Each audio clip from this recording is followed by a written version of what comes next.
this.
Okay, so I'm going to jump to the next slide. We've talked about in class how there is a basic ground plan for grammar in ASL. Time and location first, then object, subject, verb, and then a modifier, and then we can add at the end a question word if we need to. We're not talking about converting things to questions, so I didn't want to muddy the water right now.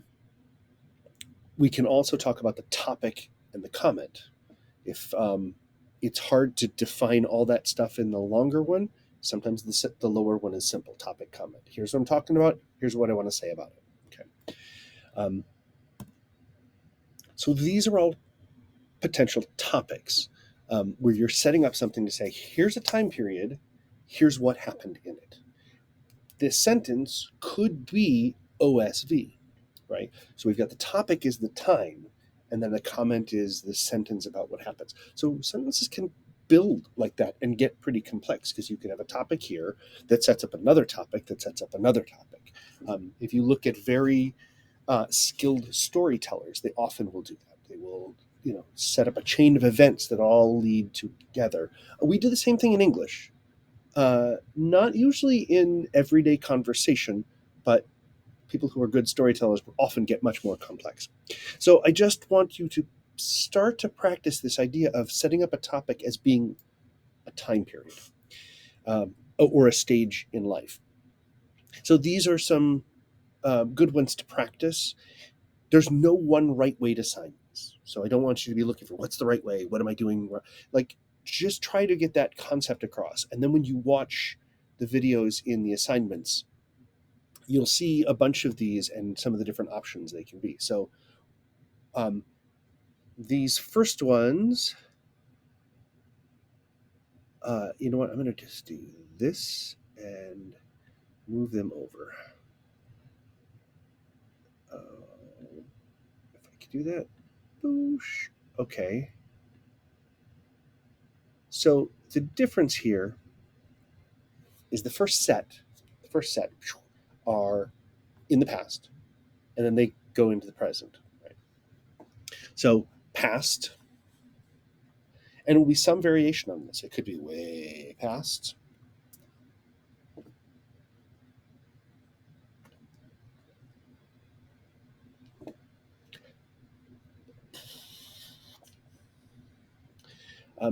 Sometimes you just have to be careful when you watch it. You have to sign it first, and then if you watch it kind of as you're signing, you may go, oh, wait a minute, I just said when my parents had children, or my parents are children, my parents and the children, just to make sure that it's clear. So, for example, in the past, I was born, right? Born. In the past, when I was born, pretty simple. My son isn't here. I'm all alone. So I'd want to set up, the most clear way of doing it is to set up a pronoun for him, indicate where he is. And in this chapter, in Unit 8, we'll talk about, we tend to drop the pointer finger down a little bit lower if the person's not here. If they're here, we point at them. I know grandma would say it's rude, but he's here. My son, who's not here. I don't have a son. So my son, him, when he was a baby, right?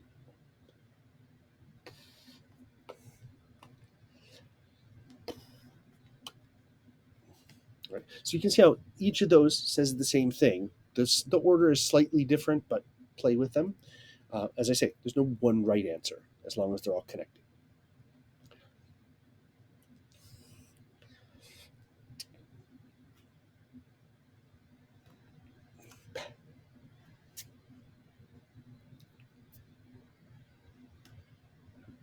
Now we can transition to, now I've entered college, middle of college, college age. Future, I guess I should, you know what, I'm just going to do it cheaply. Future. Future.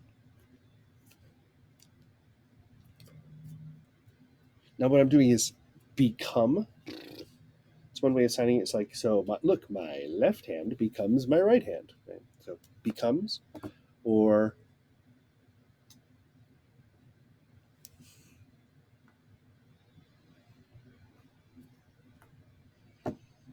so now we're looking at future as opposed to past, right?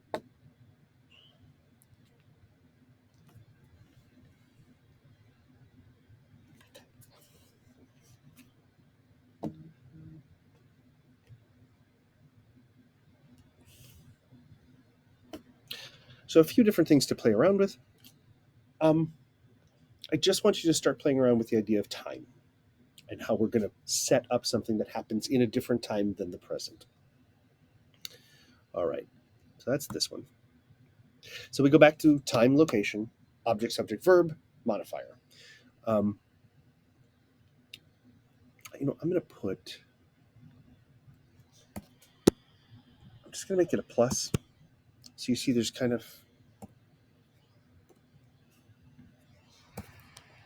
time plus location,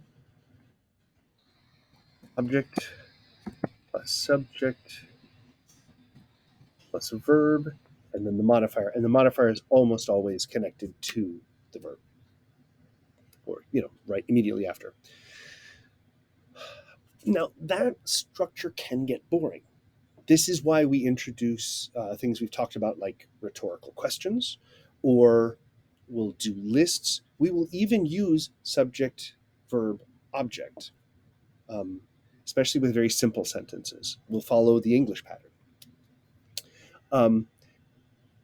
So here is an example at the bottom of how you might restructure a sentence if you've got something you want to emphasize. Like, for example, if you didn't get your driver's license until you were 30. I have friends who were in college who lived in New York City, grew up there, never had to drive, always had public transportation. So they didn't learn until they got out and got their first job after college. And even then, one friend, he worked in New York City for 10 years. And then it wasn't until he moved to, I think, Houston, and then he needed to get his driver's license, he needed to get a car, he needed to deal with insurance and all that stuff, things he never had to deal with before. So if you want to make the point where the time reference is actually your point, and you want to hold off on that until the end for maximum impact, you can do that. You can set up the thing and just hold that piece of information for last. So my topic is how to drive. I learned, and here you could even add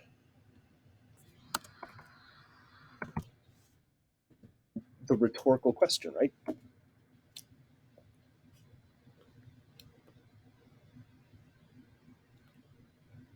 So now you see we've made a point about when I was 30. Can you believe it? Right.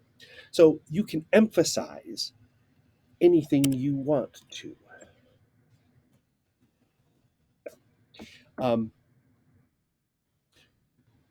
so structure is very flexible. For right now, focus on object, subject, verb.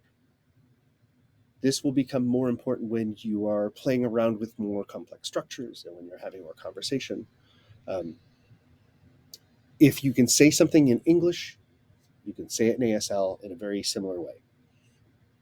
Um, ASL has as much variety as English, if not more, frankly. All right, so then we're going to get into vocab, a number of different um, uh, ethnic groups and names. Um, I They have this listed in. I think I'm writing that correctly. Anyway, I'll fix it if I need to, if I've gotten it wrong. But they list that in the vocab for the chapter, but they don't list it here on this slide. So I wanted to add it. So when I go through the vocab, we'll go over these. Discussion questions we can come up with in class. We usually talk about much more interesting things that are pertain to our lives, but interesting things to think about. Then we will do the vocab review. And I'll do a different video for that. And then assignment advice. And I'll type those all in. And that's really it. Unit 8 has some very short chapters. All right.